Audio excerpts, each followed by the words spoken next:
इस दुनिया में एक अजीब सी चीज अचानक प्रकट होती है, टावर ऑफ मेलेवोलेंस, जिसे लोग हार्बिंजर ऑफ डिजास्टर्स भी कहते हैं। इसके साथ ही असंख्य राक्षस और डीमंस भी आ जाते हैं जो इंसानियत पर कहर ढा देते हैं और पूरी मानव जाति को निराशा और बर्बादी की हालत में धकेल देते हैं।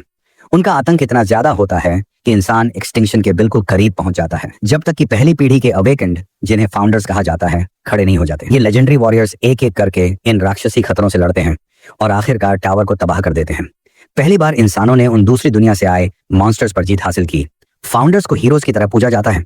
उनकी लेगेसीज को मॉज़ोलियम ऑफ द फाउंडर्स में अमर कर दिया गया है। 100 साल बाद एक लड़का कनागी मिनातो लाइब्रेरी में बैठा है। वो एक किताब में खोया हुआ है जो इन्हीं लेजेंडरी वॉरियर्स की कहानियां बयां कर रही है। किताब में लिखा है, एक ऐसा सोर्ड्समैन जिसने सिर्फ एक लकड़ी की छड़ी से 10,000 सैनिकों को हरा दिया। एक ऐसा मैजिशियन जो बिना किसी मंत्र के पावरफुल स्पेल्स चला लेता था। लेकिन आज के दौर में इन कहानियों को लोग बस फेरी टेल्स मानते हैं, एक पुरानी मिथ। फिर भी कनागी का सपना है कि वो भी इतिहास में अपना नाम लिखे, जैसे फाउंडर्स ने किया था। उसके शरीर पर चॉजन वंश की एक रहस्यमयी सील है और वो खुद को इस नाम के काबिल साबित करना चाहता है। लेकिन हकीकत बहुत कड़वी होती है। जब उसके क्लासमेट्स अपने पास होने का जश्न मना रहे होते हैं, कनागी चुपचाप बैठा अपने फोन की स्क्रीन को घूर रहा होता है। स्क्रीन पर लिखा होता है, you have failed the hunters qualification exam. उसकी सबसे बड़ी डर सच्चाई बन गई थी। जहां चारों तरफ हंसी और खुशी का माहौल है, वहां कनागी की आंखें भर आई हैं और फिर उसका मजाक उड़ाया जाता है। क्लासमेट्स चिल्लाते हैं, चलो पार्टी करते हैं, और हाँ, कनागी से कहो कचरा भी साफ कर दे। वो जानता है एक सिंपल रूल है, एग्जाम में बस नाम लिखना होता है और पास मिल जाता है। लेकिन वो 3 साल से फेल हो रहा है। लोग अब उसे फेलियर और डिसग्रेस कहने लगे हैं। ये उसकी आखिरी कोशिश थी और अब वो भी खत्म होती नजर आ रही है। क्लासरूम में अकेला कनागी कागज के फटे टुकड़े समेट रहा होता है। सोचता है, मैंने रिटन टेस्ट में फुल मार्क्स लाए, अपनी ऑरा को सालों तक ट्रेन किया, फिर भी कुछ नहीं मिला। उसकी क्रेस्ट, जो एक ताकत की निशानी होनी चाहिए थी, अब एक खाली झक लग रही है। वो डस्टबिन पकड़कर चुपचाप खड़ा होता है और उसके मन में फ्रस्ट्रेशन और दुख उमड़ने लगते हैं। फिर फूट पड़ता है, मुझे भी फाउंडर्स की तरह बनना है, लोग मेरा नाम भी याद रखें, मैं सिर्फ एक नाकाम लड़का नहीं हूँ। तभी एक आवाज उसे बुलाती है, कनागी चलो बाहर चलो। वो चौंकता है, फिर धीमे से जवाब देता है, ओह मुझे तो याद ही नहीं रहा था। मन ही मन वो सोचता है, काश मुझे भी एक दिन कोई एडमायर करे, जैसे लोग ए रैंक हंटर हिजाकी कैसे को करते हैं। बाहर स्कूल के गेट पर एक भीड़ जमा हो चुकी है। सब हिजाकी को देखकर एक्साइटेड है। हिजाकी एक मुस्कुराहट के साथ क्राउड को एड्रेस करता है, सॉरी मैंने थोड़ा डिस्टर्बेंस क्रिएट कर दिया। कनागी जैसे ही वहां पहुंचता है, हिजाकी के साथ ही उसे डांटना शुरू कर देते हैं, तू लेट क्यों आया, हमारे लीडर का टाइम वेस्ट मत कर। कनागी बस एक छोटा सा सॉरी कह पाता है, लेकिन तभी हिजाकी बीच में बोलता है, बस करो, छोड़ दो उसे। हिजाकी का टोन बड़ा कैजुअल होता है, लेकिन प्रेस पास खड़ी होती है और वो जानता है कि सब रिकॉर्ड हो रहा है। एक रिपोर्टर उसके पास आता है और एक फोटो दिखाता है, सर ये वो मोमेंट है जब आपने ड्रैगन को एक ही स्ट्राइक में हराया था, डॉक्यूमेंट्री के कवर के लिए परफेक्ट लगेगा। हिजाकी हंसते हुए जवाब देता है, अरे हाँ अच्छा तो है, लेकिन खुद को इतना ग्लोरीफाई होते देखना थोड़ा ऑकवर्ड भी लगता है। 3 साल पहले कनागी और हिजाकी एक साथ एकेडमी में आए थे, लेकिन उनके रास्ते हमेशा अलग रहे। हिजाकी एक बॉर्न जीनियस है, हर एग्जाम में टॉप करता है, और कनागी बस एक इजी टारगेट बन गया है हिजाकी की कांस्टेंट बुलिंग के लिए। अब इस डॉक्यूमेंट्री के लिए पूरा दिन कनागी को हिजाकी के साथ बिताना पड़ेगा। कनागी खुद से सवाल करता है, मुझे बुलाया ही क्यों गया? एक रिपोर्टर क्यूरियोसिटी में पूछता है, वो लड़का कौन है? हिजाकी थोड़ा मुड़ता है और फिर अपने साथियों से फुसफुसाकर पूछता है, उस लड़के का नाम क्या था? जब उन्हें बताया जाता है कनागी मिनाटो, तो हिजाकी धीरे से बोलता है, ओह हाँ कनागी, ये तो हमेशा मुझसे हेल्प मांगता रहता है, इतनी बार डिस्टर्ब करता है कि मेरी खुद की ट्रेनिंग भी अफेक्ट हो जाती है। कनागी का चेहरा शॉक में पड़ जाता है। फिर हिजाकी और एक झूठ बोल देता है, ये मुझसे फाइनेंशियल हेल्प भी मांगता रहता है। कनागी जानता है असली सच्चाई उलटी है, हिजाकी ही हमेशा उससे चीजें लेता रहा है, न कि वो।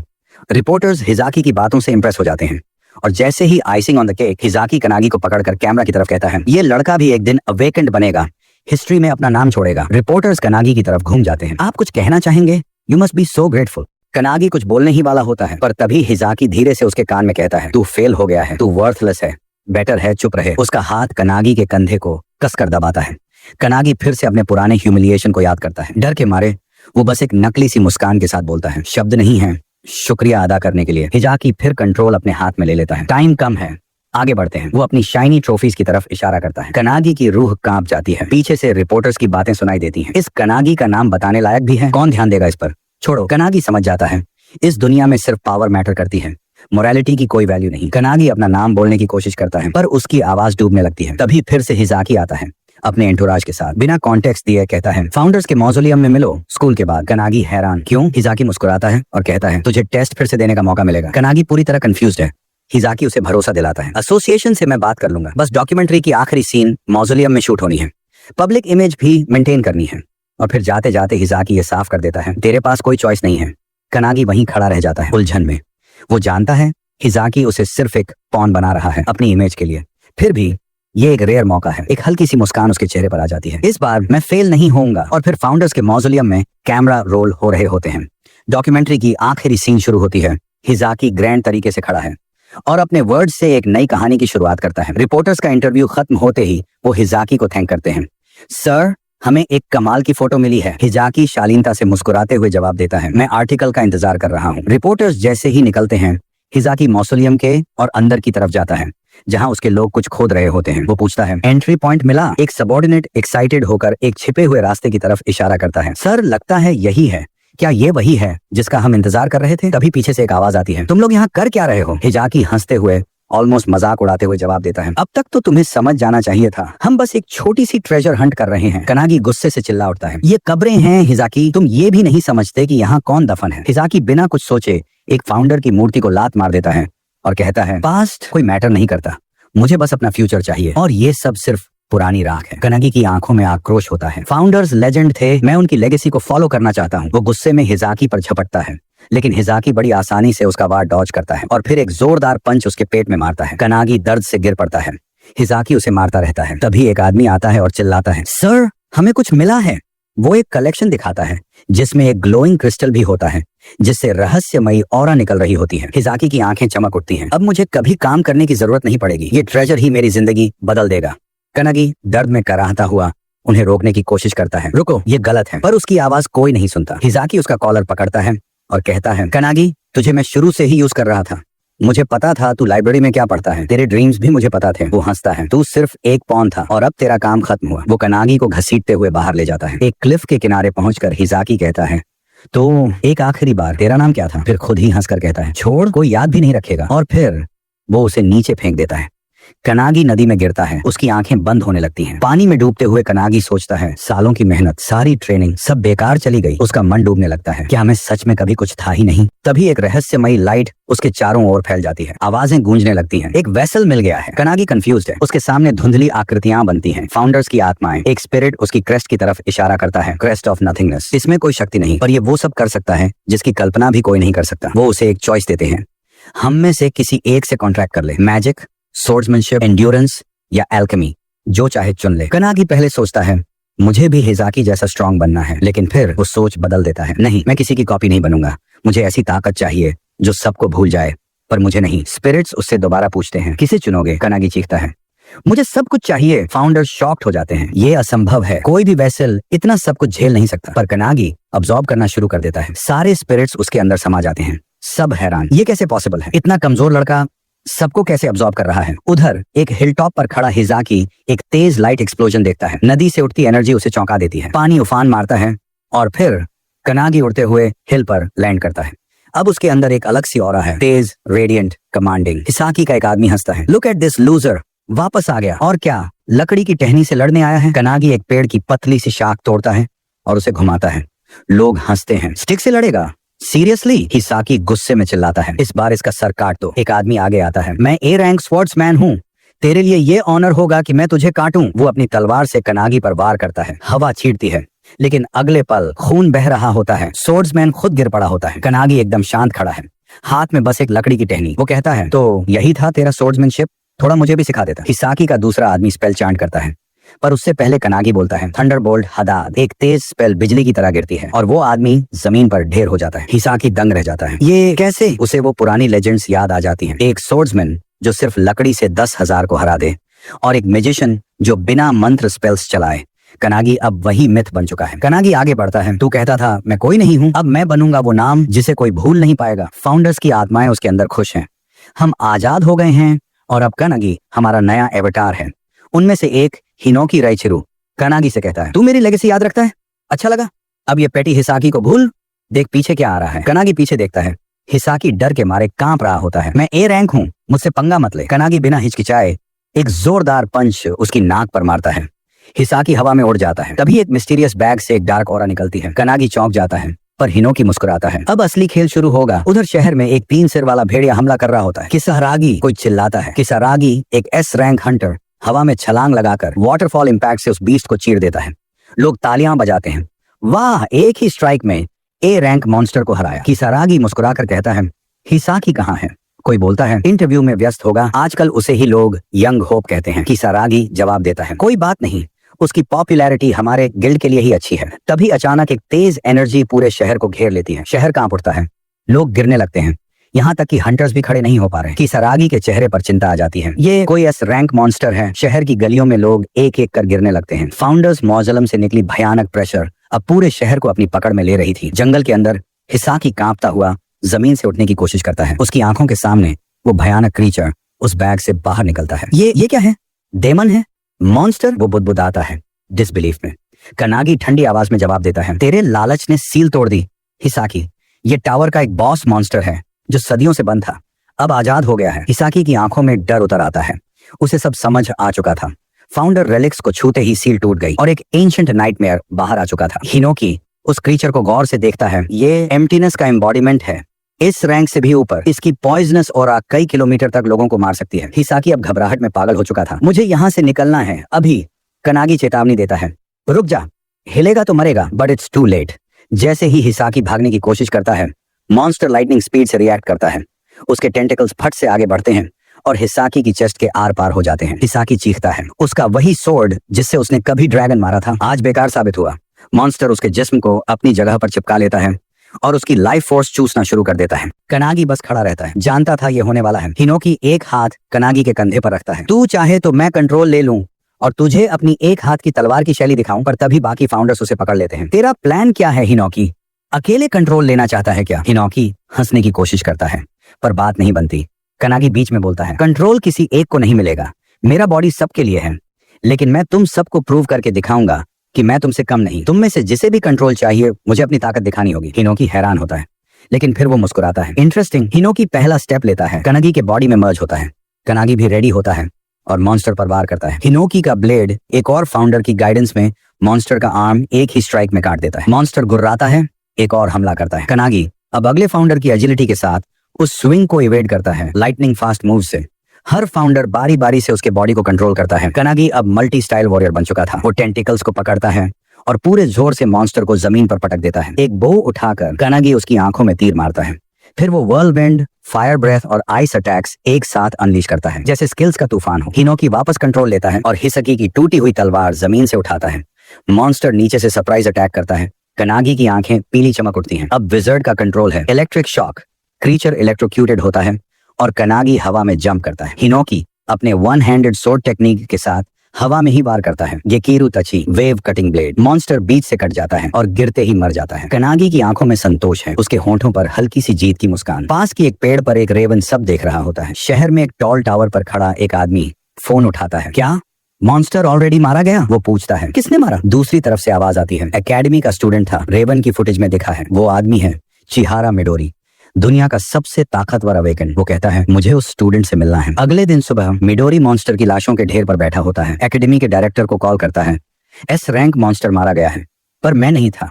रेवन की फुटेज में दिखा कनागी नाम का लड़का था। वो डायरेक्टर से एक फेवर मांगता है। एकेडमी में अब सब बस उसी टॉपिक पर बात कर रहे हैं। कल रात क्या हुआ? एक लड़का मजाक में बोलता है। वो मॉन्स्टर मैंने मारा था। उसका दोस्त जवाब देता है, अरे हट, 10 साल से कोई नया एस रैंक हंटर नहीं आया, तू कहां से आएगा? रूमर्स फैल रहे हैं, शायद स्लेयर उसी एकेडमी का स्टूडेंट है। कनागी जो अब भी थका हुआ है, एक लकड़ी के सहारे चलता है। उसके बॉडी में अब भी दर्द है। उस सबकी बातें सुनता है, शॉक्ड कि अब हर जुबान पर उसका ही नाम है। तभी एक लड़का टकरा जाता है, कनागी को गिरा देता है और ताना मारता है, तू स्लेयर है? Don't make me laugh. Kanagi कुछ नहीं बोलता। वो जानता है सच क्या है। उसने मॉन्स्टर को हराया है, लेकिन फाउंडर्स की ताकत उधार लेकर। अब उसका बॉडी टूट रहा है रिकॉयल से। हिनोकी की आवाज उसके माइंड में गूंजती है, तू कहता था हमसे भी ज्यादा बनना है, अब देखा कितनी हिम्मत है। कनागी आंखें बंद करता है और फिर धीरे से बोलता है, मैं पीछे नहीं हटूंगा। वो खड़ा होता है, दर्द को इग्नोर करता है। हिनोकी हंसता है, अब आया असली मजा। वो बाकी स्टूडेंट्स को देखता है। अवाकनर्स? हाँ, हमारे जमाने में तो ये लोग साधारण लोग होते। वो सोचता है अगर टावर आज के दौर में वापस आ गया तो दुनिया खत्म हो जाएगी। तभी उसे एक तेज एनर्जी फील होती है। कनागी पूछता है, क्या हुआ? हिनोकी डालता है, कुछ नहीं, पर वो परेशान था। उसी वक्त एक प्रोफेसर कानागी को बुलाता है, हाय जल्दी फील्ड पर आओ। कनागी समझता है शायद रेजिग्नेशन का मामला है। वो धीरे धीरे वहां जाता है। उसे पता है कि उसके तीनों चांस खत्म हो चुके हैं, पर प्रोफेसर बोलता है फील्ड टेस्ट के लिए रेडी हो जाओ, तुम्हारा री एग्जाम होगा। कनागी हक्का बक्का रह जाता है। री टेस्ट मेरे लिए? छात्र खिड़कियों से झांक रहे होते हैं। कभी किसी का दोबारा एग्जाम हुआ है? फील्ड पर कनागी स्प्रिंट की पोजीशन लेता है। बॉडी अभी भी वीक है, पर डिटर्मिनेशन आग की तरह जल रही है। पहला test 100 metre sprint, average time 3.6 seconds, record time 2.7 seconds. तभी वही लड़का फिर से बोलता है, फेल तो फेल ही रहेगा। जैसे ही वो दौड़ना शुरू करता है, सारे स्टूडेंट्स हैरानी से देखते हैं, क्योंकि वो फिनिश लाइन सिर्फ 1.2 सेकंड में पार कर लेता है। अगला टेस्ट है 3000 मीटर स्प्रिंट। एवरेज टाइम होता है 4 मिनट 20 सेकंड और रिकॉर्ड है 3 मिनट 17 सेकंड का। लेकिन कनागी फिर से सबकी एक्सपेक्टेशंस तोड़ देता है। वो पूरा दौड़ सिर्फ 1 मिनट 17 सेकंड में कंप्लीट कर लेता है। उसके बाद के टेस्ट, पुशअप, बेंच प्रेस और बाकी सभी बिल्कुल वैसे ही रिजल्ट्स देते हैं। कनागी हर एक रिकॉर्ड तोड़ देता है और कई बार तो पिछले बेस्ट से डबल तक परफॉर्म करता है। स्टूडेंट्स की आंखों में एक अलग ही रिस्पेक्ट दिखती है। कुछ तो उसके नए पावर को एडमायर भी करने लगते हैं। कनागी खुद भी सोचता है, क्या फाउंडर्स अभी भी उसकी मदद कर रहे हैं? लेकिन हिनोकी उसे अश्योर करता है, नहीं, इस बार तुमने सब खुद किया है। हेडमास्टर के ऑफिस में मिडोरी को कनागी मिनाटो का पूरा रिकॉर्ड दिया जाता है। जैसे ही वो डॉक्यूमेंट्स पलटता है, उसकी आंखों में एक जेन्युइन एडमिरेशन झलकती है। कनागी का ट्रैक रिकॉर्ड वाकई में एक्स्ट्रॉर्डिनरी है। लेकिन हेडमास्टर थोड़ा डाउट के साथ बोलता है, फिजिकल स्ट्रेंथ तो अनडिनाइबल है, लेकिन असली प्रॉब्लम हमेशा से उसकी मैजिकल कैपेसिटी रही है। पिछले 3 सालों में हुए हर असेसमेंट में उसकी माना लेवल कभी डिटेक्ट ही नहीं हुई, जिससे ये क्लियर था कि वो मैजिक यूज करने के लायक ही नहीं है। इसीलिए हेडमास्टर ने कनागी को कभी भी एकेडमी के लायक नहीं समझा। मिडोरी का सेक्रेटरी इस बात पर सरप्राइज नहीं होता। उसे पहले से पता था कि यही रिजल्ट आएगा, लेकिन फिर भी वो हल्की सी मुस्कान के साथ कहता है, शायद अब चीजें वैसे नहीं होंगी जैसी हमने एक्सपेक्ट की थी। ट्रेनिंग ग्राउंड्स पर कनागी तैयार होता है अपने मैजिक मेजरमेंट टेस्ट के लिए। टेस्ट सुपरवाइज कर रहे प्रोफेसर उसे प्रोसेस समझाते हैं। तुम्हें अपनी मैना को इस जायंट फैन में चैनल करना है और 30 सेकंड के अंदर इसे घुमाना है। जितनी ज्यादा स्पिन्स होंगी उतना ही बेहतर स्कोर मिलेगा। औसत प्रदर्शन होता है 1513 स्पिन्स। हाईएस्ट रिकॉर्डेड रिजल्ट है 4022। कनागी जब रेडी होता है तो उसे अपने पुराने फेलियर्स याद आने लगते हैं। अब तक जितनी बार भी उसने ट्राई किया था, फैन कभी हिला तक नहीं था। उसे कभी मना महसूस ही नहीं हुई थी और यही उसकी सबसे बड़ी कमजोरी रही थी। लेकिन इस बार कुछ अलग है। पहली बार उसे महसूस होता है कि उसके अंदर मैना फ्लो कर रही है। राइट फुट से शुरू होकर पूरा शरीर स्पाइरल करती हुई फिर से राइट फुट में लौट रही है। उसे समझ आता है उसकी सांसें इस फ्लो को कंट्रोल कर सकती हैं और एक्सेलरेट भी। अब वो उस एनर्जी को अपने राइट पाम से बाहर निकाल सकता है। प्रोफेसर सिग्नल देता है, टेस्ट शुरू होता है। कनागी अपनी मना रिलीज करता है और फैन एकदम तेजी से घूमने लगता है। काउंटिंग मशीन उसकी स्पीड पकड़ ही नहीं पा रहा और हवा की ताकत इतनी ज्यादा हो जाती है कि स्टूडेंट्स को नंबर्स तक नहीं दिख रहे। स्पीड लगातार बढ़ती जाती है और इससे पहले कि कोई कुछ समझे, मशीन ब्लास्ट हो जाती है। फैन पूरी तरह से टूटकर कटर की तरह हवा में उड़ता हुआ सीधा हेडमास्टर के ऑफिस की तरफ जाता है और एक जोरदार क्रैश के साथ अंदर घुस जाता है। अंदर हेडमास्टर जैसे तैसे खुद को बचाता है, लेकिन शॉक से गिर जाता है। मिडोरी का सेक्रेटरी स्टन्ड रह जाता है। वो समझ ही नहीं पाता कि अभी हुआ क्या है। लेकिन मिडोरी उस केओस के बीच भी कामली मुस्कुराता है। उसकी नजर में कनागी की एबिलिटीज बिल्कुल उसी जैसी हैं जैसी कभी उसकी खुद की थी। मिडोरी कहता है, कनागी से पहले सिर्फ एक इंसान ने ऐसा इमेजरेबल स्कोर दिया है और वो मैं था। प्रोफेसर, जो अभी तक प्रोसेस ही नहीं कर पाया, फाइनली डिक्लेयर करता है, कनागी ने हंटर एग्जामिनेशन पास कर लिया है। स्टूडेंट्स खुशी से चीख उठते हैं। पूरे ग्राउंड में चीयर फैल जाती है। कनागी ने ना सिर्फ सारे रिकॉर्ड्स तोड़े, बल्कि हर एक्सपेक्टेशन को भी पीछे छोड़ दिया। कनागी खुद अपनी हथेलियों को देखता है, डिसबिलीफ में कांपता हुआ। वो जो सालों से सोचता रहा कि वो मैजिक यूज नहीं कर सकता, आज उसे पता चला कि ताकत हमेशा उसके अंदर थी। साइड में खड़ा हिनोकी शांत रहकर सब देखता है। उसे पहले से पता था कि ऐसा होगा। कनागी भी जान जाता है अब सब कुछ बदल चुका है। फाउंडर्स को अपना शरीर देकर उसने अपने अंदर छिपी हुई शक्ति को अनलॉक कर लिया है। हिनोकी अपने मन में हंसते हुए कहता है, ये लड़का बिल्कुल ऑर्डिनरी नहीं है। जिसके भाग्य पर क्रेस्ट ऑफ नथिंगनेस है, वो शायद सदियों से इस मोमेंट का इंतजार कर रहा था। लेकिन उससे पहले कि वो कुछ और सोच पाए, एक जबरदस्त प्रेजेंस उनके ऊपर उतरती है। हवा में शॉकवेव फैल जाती है और सबकी सांसें रुक जाती हैं। कनागी समझने की कोशिश करता है कि ये एक्सप्लोजन क्या है। हिनोकी तुरंत रिकॉग्नाइज कर लेता है, ये वही ऑरा है जो मैंने आज सुबह महसूस की थी। और अब उसी प्रेशर से जैसे कोई शेप बनता है, सामने आता है लेजेंडरी मिडोरी। कनागी उसे देखता है और शॉक में फ्रीज हो जाता है, क्योंकि उसके सामने खड़ा है दुनिया का सबसे ताकतवर हंटर। मिडोरी लैंड करता है और सीधा कनागी से बात करता है। वो उसके हंटर एग्जाम अचीवमेंट्स की तारीफ करता है, लेकिन कनागी कुछ बोल ही नहीं पाता। मिडोरी फिर एक नया चैलेंज देता है, एक एडिशनल टेस्ट। मिडोरी चाहता है कि कनागी उसे सिर्फ एक बार हिट करे, दुनिया के सबसे ताकतवर हंटर को। यह सुनकर कनागी एक पल को बिल्कुल शॉक में चला जाता है। मिडोरी 23 साल का, जिसने 9 साल की उम्र में फुल फ्लेज्ड हंटर की उपाधि पाली थी, आज उसके सामने खड़ा है। उसके रिकॉर्ड्स लेजेंडरी हैं, हिस्ट्री में अनमैच्ड। हजारों डीमंस को कुछ ही सेकंड्स में राख में बदल देने वाला इंसान। दूसरे हंटर्स तक उसके सामने खड़े होने से डरते हैं। 10 साल पहले अकेले ही पैंडेमोनियम आउटब्रेक को खत्म किया और 5 साल पहले क्यूशू आउटब्रेक को भी उसने अकेले ही रोक लिया था। वो एक लिविंग सिंगुलैरिटी है। जब मिडोरी अपनी चैलेंज एक्सप्लेन करता है, कनागी डिसबिलीफ में रह जाता है। लेकिन हिनोकी बहुत एक्साइटेड है। वो कहता है, अब मुझे कंट्रोल लेने दो। लेकिन मिडोरी कंडीशंस सिंपल रखता है। कनागी के पास 1 मिनट है मुझे एक हिट करने के लिए, चाहे वो कामयाब हो या फेल, उसे कोई सजा नहीं मिलेगी। मिडोरी खुद हर 10 सेकंड में सिर्फ एक बार अटैक करेगा ताकि चैलेंज फेयर रहे। ना कोई हेजिटेशन, ना कोई डाउट चाहिए। कनागी किसी भी स्किल, किसी भी वेपन का इस्तेमाल कर सकता है, जबकि मिडोरी अपनी कोई एबिलिटी यूज नहीं करेगा। मिडोरी ने अपनी सिंसेरिटी साबित करने के लिए एक पूरा आर्सेनल समन कर लिया और कनागी को ऑफर किया, जो चाहे वो हथियार चुन सकता है। इतने सारे लेजेंडरी वेपन्स एक ही पल में सामने आना, वो भी इतनी आसानी से, ये सब कुछ सरियल लग रहा था। कनागी का दिमाग उलझ गया था। उसे अब एहसास हुआ कि वो दुनिया के सबसे मशहूर मिडोरी से 1-on-1 फाइट करने जा रहा है। थोड़ा डगमगाया, फिर हिम्मत करके पूछा, क्या मैं सच में कोई भी वेपन चुन सकता हूँ? मिडोरी ने कैजुअली एक काटना उठाई। उसकी पकड़ हल्की थी लेकिन कॉन्फिडेंट। बिना किसी एफर्ट के उसने उस ब्लेड को 2 टुकड़ों में काट दिया, जैसे कोई सूखी टहनी हो। मेरे शरीर की धार किसी भी तलवार से तेज है। ये शब्द उसने एरोगेंस के बिना बोले। कनागी अभी उस सीन को प्रोसेस कर ही रहा था कि तभी हिनोकी की बेचैनी बाहर फूट पड़ी। उसकी आवाज में फ्रस्ट्रेशन था। अब और बर्दाश्त नहीं होता। ये आदमी खुद को क्या समझता है? कनागी ने महसूस किया हिनोकी की एनर्जी पूरे शरीर में सर्च कर रही थी, जैसे वो पूरी ताकत से बाहर निकलना चाहता हो। उसी मोमेंट में कनागी को समझ आ गया, मिडोरी की ताकत खुद फाउंडर्स जैसी है। उसके सामने जीत की कोई उम्मीद नहीं है, लेकिन अब पीछे हटने का टाइम नहीं बचा था। तभी सारे स्टूडेंट्स उस फाइट को देखने के लिए इकट्ठा हो गए। मिडोरी ने अचानक ही काउंटडाउन शुरू कर दिया। उसके होठों पर हल्की सी मुस्कान थी और उसने सिग्नल दिया, टेस्ट शुरू। कनागी ने अपनी तलवार उठाई और मिडोरी की तरफ चार्ज किया, पूरे जोश के साथ। हिनोकी ने झल्ला कर पूछा, तू अकेले लड़ेगा? ये अनफेयर है। पर कनागी ने उसकी बात इग्नोर की और हमला जारी रखा। उसे पता था कि ये सब बेकार है, लेकिन लेजेंड बनने के लिए उसे खुद पर भरोसा करना होगा, ना कि फाउंडर्स की पावर पर। उसने तलवार से वार किया, पर मिडोरी ने बड़ी ही आसानी से डॉज कर लिया, हल्के मूवमेंट से। कनागी बार बार हमला करता रहा, पर मिडोरी मोबाइल पर कैजुअली बात करता रहा। बाय द वे, तू कौन सा सोशल मीडिया यूज करता है? ये सीन तो वायरल होने वाला है। स्टूडेंट्स स्टन्ड थे। मिडोरी हर वार को इतनी ईज से डॉज कर रहा था जैसे ये कोई गेम हो। कनागी ने रिलेंटलेस असॉल्ट जारी रखा और तभी एक स्टूडेंट को उसकी मूवमेंट्स में कुछ अजीब लगा। कनागी ने तलवार ऊपर उठाई जैसे वर्टिकल स्लैश मारने वाला हो, फिर अचानक स्विच किया और हॉरिजॉन्टल स्ट्राइक किया मिडोरी के पैर और गले की तरफ। एग्जीक्यूशन फ्लॉलेस था। कनागी खुद हैरान था, उसका शरीर इतनी नेचुरल तरीके से मूव कैसे कर रहा है। उसे रियलाइज हुआ वो थक नहीं रहा। शायद ये फाउंडर्स की पावर का असर है। सोच ही रहा था कि तभी मिडोरी ने अपनी उंगली उसके माथे पर रख दी, फ्लिक करने के लिए। 10 सेकंड हो चुके हैं, उसने कैजुअली कहा। कनागी ने जैसे तैसे डॉज किया, लेकिन मिडोरी की पावर से पूरा फील्ड तबाह हो गया। वो डिस्ट्रक्शन देखकर कनागी कांप उठा। अगर वो फ्लिक लगता, उसका सिर उड़ चुका होता। मिडोरी ने अपने हाथ को देखा और बोला, इसमें कोई मैलिस नहीं है। शायद मैंने ताकत का अंदाजा गलत लगाया। कनागी पैनिक में आ गया।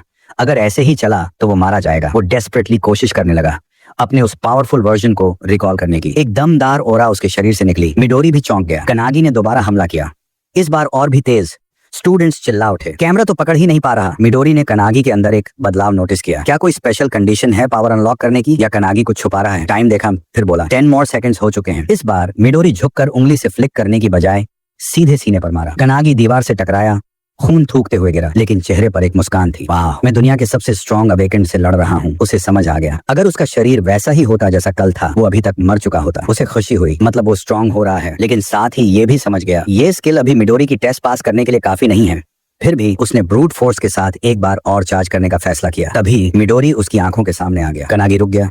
मिडोरी ने माफी मांगी, मैंने सब देख लिया है। और फिर बोला, 30 सेकंड ओवर। एक हल्का स्ट्राइक और कनागी बेहोश होने लगा। जैसे ही वो गिरा, मिडोरी ने देखा, जीनियस है, पर अभी अपने कॉमरेड्स के लेवल पर नहीं पहुंचा। वो पावर जो मिडोरी ने कनागी में महसूस की थी, वो पूरी तरह बाहर नहीं आई थी। सेक्रेटरी को कॉल किया, चलो निकलते हैं।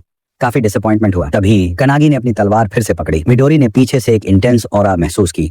पीछे देखा, कनागी का शरीर पावर से चमक रहा था। हिनोकी अब कंट्रोल में आ चुका था। बोला, वो जिद्दी लड़का तो सो गया, अब मेरी बारी है। आगे बढ़ा, बोला, थोड़ा और खेलते हैं।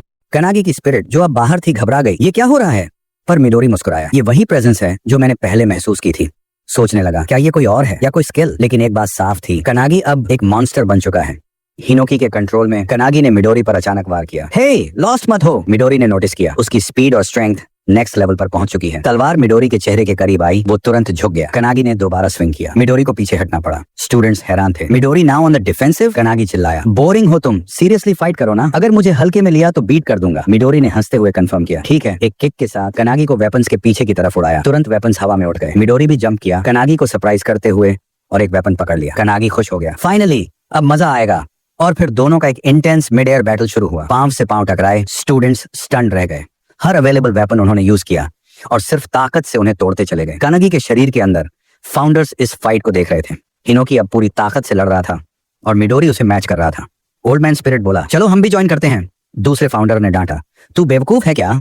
द ग्रेट विजर्ड चुपचाप देख रहा था और सडनली उसे समझ आया। कनागी हिनोकी की मूवमेंट्स ऑब्जर्व कर रहा है, सीखने की कोशिश कर रहा है।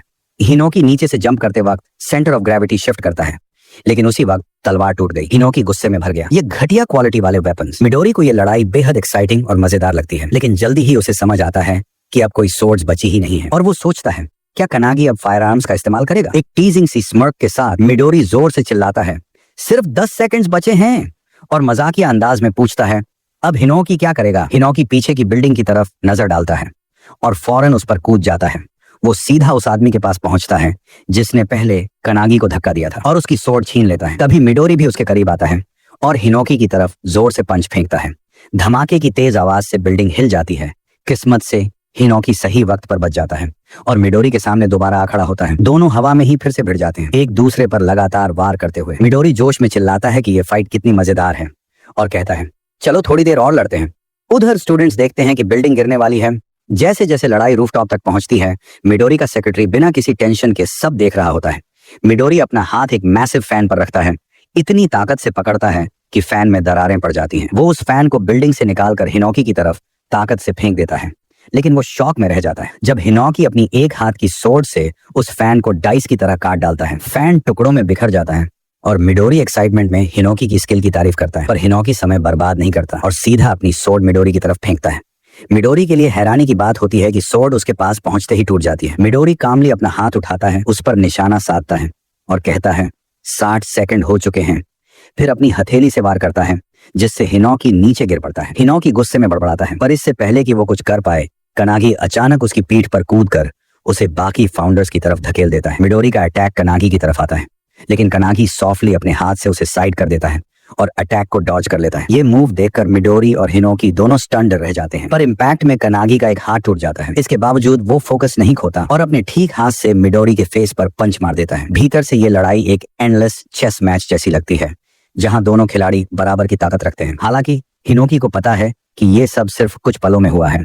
वो क्वाइटली प्राइड के साथ देखता है कि कनागी ने जीत की नई राह खोल दी है, लेकिन कनागी तब शॉक में आ जाता है जब वो देखता है कि मिडोरी ने अपना पंच आखिरी पल में रोक लिया। फ्रस्ट्रेशन उसे घेर लेती है कि वो साफ हिट नहीं कर पाया, पर तभी मिडोरी मुस्कुराता है और खुद कनागी के पंच को अपने फेस की तरफ खींचता है। उसकी कोशिश को एक्सेप्ट करता है। बिना डिले के मिडोरी कहता है तू पास हो गया। इससे पहले कि कुछ और हो, दोनों जमीन पर गिर पड़ते हैं।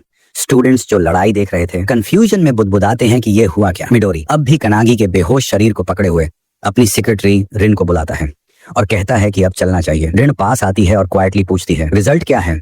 मिडोरी कहता है कनागी पास हो गया, इंटरेस्टिंग लड़का है, लेकिन वो मानता है कि गलती से कनागी का आर्म तोड़ दिया और रिन से उसे हील करने को कहता है। रिन तुरंत मान जाती है। स्टूडेंट्स ये सुनकर शॉक में आ जाते हैं। फिर जैसे ही समझ आता है, चारों तरफ चीयर्स की आवाज उठती है कि कनागी ने मिडोरी को पंच किया। शोर सुनकर कनागी को होश आता है। रिन उसका इलाज करते हुए सॉफ्टली कहती है मूव मत कर।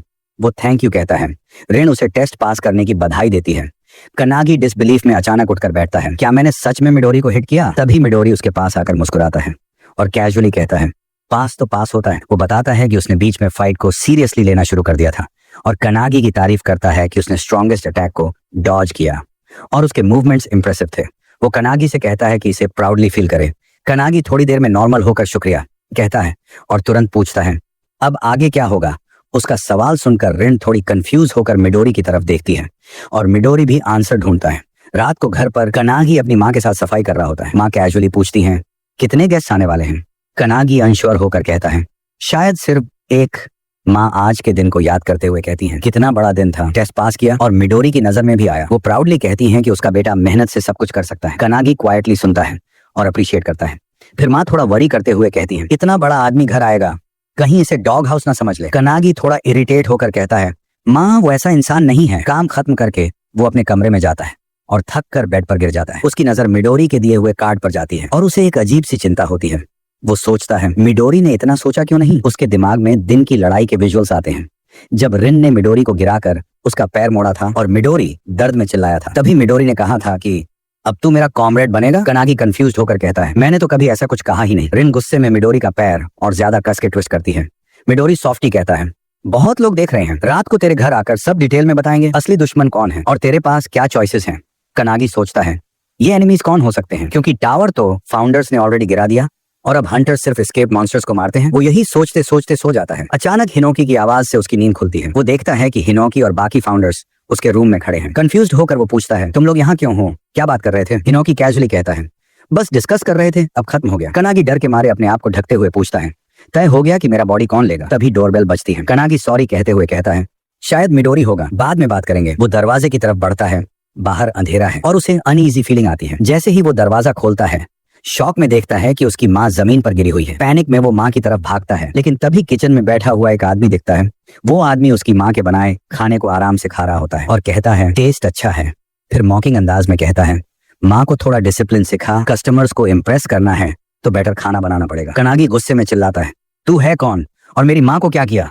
वो आदमी चिल अंदाज में चिल्लाता है, जुबान संभाल। फिर कहता है, मैं हूँ हाइटानी बुराओ, एस रैंक हंटर और मिडोरी का साथी। हाइटानी फिर कहता है, चल अपना सामान ले, अब हमारे बेस चलेंगे। गुस्से में कनागी उस पर पंच मारता है, लेकिन हाइटानी आसानी से बचकर उसके पीछे आ जाता है और पूछता है, तू मुझे चैलेंज कर रहा है? कनागी चुप रहता है। उसे अपनी माँ की बातें याद आती हैं, कैसे उन्होंने वादा किया था कि पिता के जाने के बाद भी वो उसे अकेले प्राउडली बड़ा करेंगी। उसे वो घिसे हुए जूते भी याद आते हैं जो माँ अब भी पहनती थी, ये कहकर कि तू अपने लिए नए स्नीकर्स ले लेना। वो याद करता है माँ ने उसे अर्लियर बधाई दी थी और उसके पसंदीदा टोनकत्सु डिनर में बनाने का वादा किया था। अब डिटर्मिनेशन के साथ कनागी हाइटानी की तरफ घूरकर पूछता है, तूने मेरी माँ के साथ किया क्या है? हिनोकी, जो सब देख रहा होता है, समझ जाता है कि हाइटानी पिछले दौर का एक एस रैंक हंटर है। हाइटानी को देखकर हिनोकी को एमिडोरी की सस्ती कॉपी जैसा फील होता है और गुस्से में वो कहता है, अब कुछ करना पड़ेगा। फाउंडर्स जिन्होंने कनागी की मिडोरी से फाइट देखी थी, अब समझ चुके हैं कि आगे से उसे कैसे ट्रीट करना है। हाइटानी कनागी के गुस्से वाले एक्सप्रेशन को देखकर मजाक उड़ाते हुए कहता है, ये तेरी गुस्से वाली शक्ल तो काफी क्यूट है। वो हाथ उठाता है उसे थप्पड़ मारने के लिए, पर कनागी बिल्कुल शांत रहता है बिना डरे। जैसे ही हाइटानी का हाथ पास आता है, कनागी उसे बड़ी आसानी से पकड़ लेता है और उसे जोर से घुमाकर दूर फेंक देता है। ग्रैंडपा फाउंडर शॉक्ड हो जाता है। उसे ये टेक्निक पुराने जमाने की मॉन्स्टर फाइट्स की याद दिलाती है। हाइटानी खिड़की तोड़ते हुए बैकयार्ड की दीवार से टकराता है, पर जमीन पर गिरने से पहले ही अपने पैरों पर लैंड कर लेता है। खुद को संभालते हुए हाइटानी सोचता है, अभी क्या देखा? क्या ये आइकिडो था? उसे आज दोपहर वाली मिडोरी की फाइट याद आती है, जहां उसने कनागी की इमेंस ऑरा, स्वॉर्ड्समैनशिप और एक अजीब पावर भी नोटिस की थी। वो मानता है कि कनागी काफी टफ है और कहता है, ये हिजाकी से भी मजबूत निकला। कनागी, जिसका पेशेंस अब खत्म हो रहा है, फिर से पूछता है, माँ के साथ क्या किया? अंदर उसकी माँ अब भी जमीन पर पड़ी तड़प रही होती है, जैसे शरीर में जहर फैल रहा हो। हाइटानी हंसते हुए कनागी का मजाक उड़ाता है और फाइनली सच्चाई बताता है, वो रास्ते में आ रही थी तो मैंने उसे झड़ देकर सुला दिया। शायद किस्मत अच्छी हुई तो बस साइड इफेक्ट होंगे। कनागी फिर भी शांत दिखता है, जिससे हाइटानी कंफ्यूज हो जाता है। फिर कनागी पूछता है, तू लोग ऐसे क्यों कर रहे हो? किसी ऐसे की फैमिली को हर्ट क्यों कर रहे हो जो शायद तुम्हारा कॉमरेड बन सकता है? हाइटानी कॉमरेड शब्द सुनकर जोर से हंसता है और एकदम पीछे से कनागी पर वार करने आता है। कनागी उसके हमले को मुश्किल से डॉज करता है, पर हाइटानी रिलेंटलेस अटैक्स करता रहता है। हाइटानी वार करते करते कहता है, तू कभी हमारा कॉमरेड नहीं बनेगा, तू तो बस हमारी कमांड्स मानेगा। वो उसे नीचा दिखाते हुए कहता है, जब अपने ही हॉस्टेज बन जाएंगे तब तुझे मजबूरी में झुकना ही पड़ेगा। तू बहुत नईव है। हाइटानी उसके पैर पर पैर रखकर उसे स्लैश करता है और मजाक में पूछता है, मैंने सही कहा ना? कनागी पीछे हटता है, गाल पर जलन महसूस करता है और महसूस करता है कि जहर फैल चुका है। हाइटानी अपनी उंगलियां दिखाता है जिन पर पॉइजन से भीगे शार्प नीडल्स होती हैं और कहता है, अब ये तेरे अंदर पहुंच चुका है। वो बताता है कि ये उसके बॉडी से निकलने वाला फैंटम बग्स पॉइजन है, डेथली विजन। हाइटानी कंप्लेन्स करता है कि मिशन काफी परेशान करने वाला है और कहता है, अगर मैं चाहूं तो 5 किलोमीटर तक डेडली टॉक्सिक गैस फैला सकता हूं, पर शहर के बीच में ऑप्शन नहीं है। फिर वो कामली कहता है, अगर तू हमारी ऑर्गेनाइजेशन ज्वाइन करेगा तो मैं एंटीडोट दूंगा, वरना तू 1 मिनट में मर जाएगा।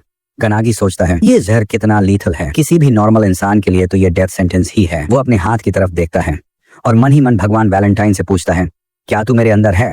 फाउंडर्स वैलेंटाइन की तरफ देखते हैं, जो थोड़ा कंफ्यूज और सरप्राइज होती है।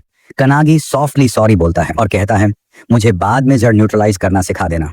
वैलेंटाइन थोड़ा हकला कर हाँ कहती है। हाइटानी गुस्से में फिर पॉइजन से हमला करता है, क्या बकवास कर रहा है तू? कनागी डॉज करता है और बताता है कि वो आइकिडो मूव मैंने गॉड ऑफ हैंड्स कुदुहुमा से सीखा था। ओल्ड मैन गॉड जो उसमें रहता है शॉक्ड हो जाता है कि एक बार देखकर ही इसने मूव कॉपी कर लिया। फिर कनागी एक के बाद एक फाउंडर्स की पावर्स बुलाता है, 10,000 army slasher Hinoki, blue spear, shimmer Kalkis, heavenly bow Margate, और कहता है कि उसने सबको रिकॉर्ड से याद कर लिया। वो हाइटानी से कहता है, जिन फाउंडर्स को तू कभी मानता था अब वो मेरे अंदर रहते हैं। हाइटानी बेविल्डर्ड हो जाता है, पर डर की जगह वो और गुस्सा हो जाता है।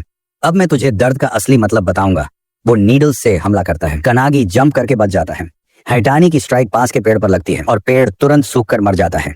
हाइटानी फिर हमला करते हुए कहता है, अगर घुटनों पर गिरकर माफी मांगेगा तो कम से कम एंटीडोट दे दूंगा। वो धमकी देता है, जब दर्द तुझे खा जाएगा तो तू कभी नॉर्मल नहीं हो पाएगा, पागल हो जाएगा। कनागी चुप रहता है।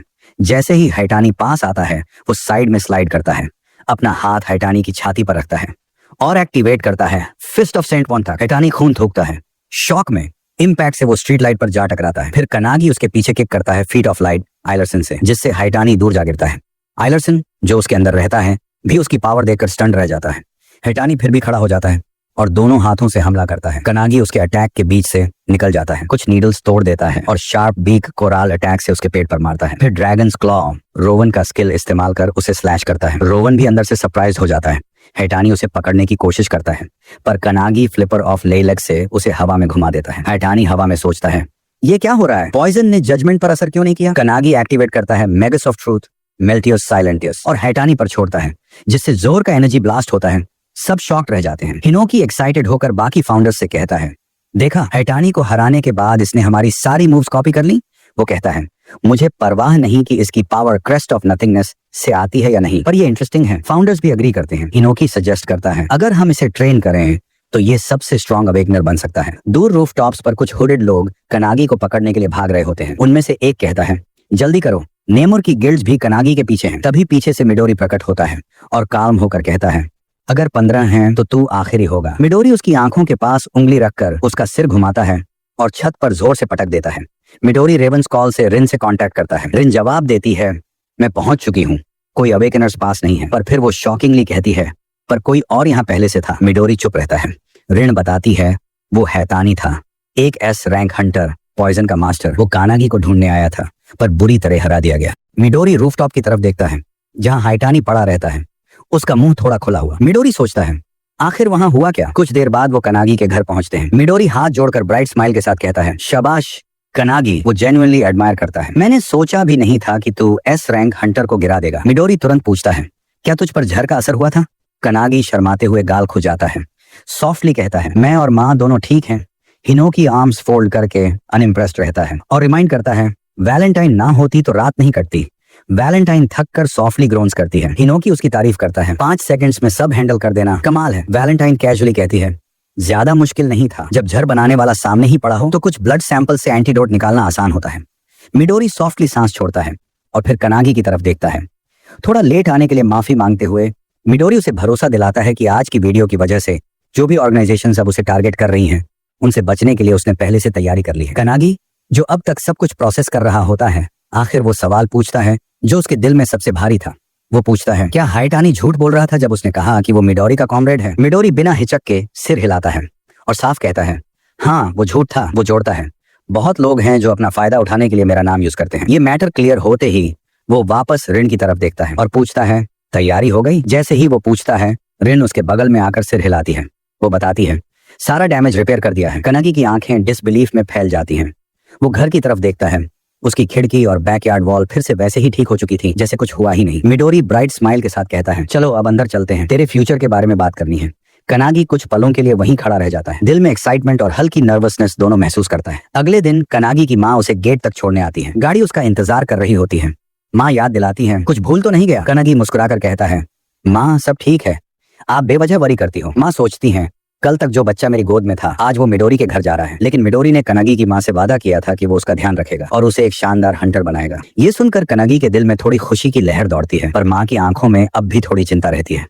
वो अपनी फिक्र छुपाते हुए कनागी को लंच बॉक्स पकड़ा देती है। सुबह का खाना छोड़ा है, कम से कम ये खा लेना। चाहे कनागी को भूख ना भी हो, वो बिना कुछ कहे ले लेता है। फिर माँ सीधा मिडोरी से पूछती है, मेरा बेटा किसी खतरे में तो नहीं पड़ेगा? मिडोरी भी बिना हिचके जवाब देता है, खतरा होगा। माँ बताती है, कानागी ने अब तक बहुत कुछ सहा है, उसे आपके हवाले करना मेरे लिए बहुत बड़ी बात है, पर एक माँ होने के नाते दिल में डर भी है। मिडोरी जैसे विश्वासपूर्ण टोन में कहता है, मैं इसे इतना मजबूत ट्रेन करूंगा कि इसके अंदर कोई कमजोरी ना बचे। ये सुनकर माँ थोड़ा भरोसा कर लेती है और कनागी को मिडोरी के हवाले कर देती है। गाड़ी में बैठते हुए रिन जो ड्राइव कर रही होती है, सॉफ्टली मिडोरी से पूछती है, आपको पक्का है कनागी की माँ से ऐसा वादा करना ठीक था? क्योंकि वो दोनों भी नहीं जानते कि आगे क्या होने वाला है। कनागी की माँ आखिरी बार उसे कपड़े धोने का तरीका याद दिलाती है और हंसते हुए कहती है, नेकेड सोना मत, वरना सर्दी लग जाएगी। मिडोरी उसकी माँ की चिंता देखकर थोड़ी देर चुप रहता है, पर उसकी आंखों में डिटर्मिनेशन चमकता है। वो साइलेंटली वादा करता है कि वो अपनी पूरी कोशिश करेगा। कनागी भी मुश्किल से अपने इमोशंस को रोकते हुए माँ को आखिरी बार अलविदा कहता है। जैसे ही वो कार में बैठने वाला होता है, माँ याद दिलाती है, न्यू ईयर पर घर जरूर आना। गाड़ी चलते हुए मिडोरी सॉफ्टली पूछता है, तू ठीक है? कनागी हल्की मुस्कान के साथ मानता है, मुझे भी अपने इमोशंस कंट्रोल करने में काफी मेहनत करनी पड़ी। मिडोरी रिलैक्स्ड होकर कहता है, जो दिल करे कर, चाहे खाना खा या आराम कर। कनागी आसपास देखता है। तो माँ के दिए हुए लंच बॉक्सेस नीटली उसके बगल में रखे होते हैं। वो लंच बॉक्स खोलता है। माँ की बातें अब भी दिमाग में गूंज रही होती हैं। जैसे ही ढक्कन हटाता है, उसकी नजर पोर्क कटलेट पर रखे छोटे से गुड लक मैसेज पर जाती है। वो सिंपल जेस्चर उसके दिल को बहुत गहराई से छू जाता है। कुछ पल के लिए वो रुकता है, माँ की मेहनत और सब त्याग याद करता है। चुपचाप थैंकफुलनेस के साथ वो खाना खाने लगता है, पर आंखों में हल्की नमी भी आ जाती है।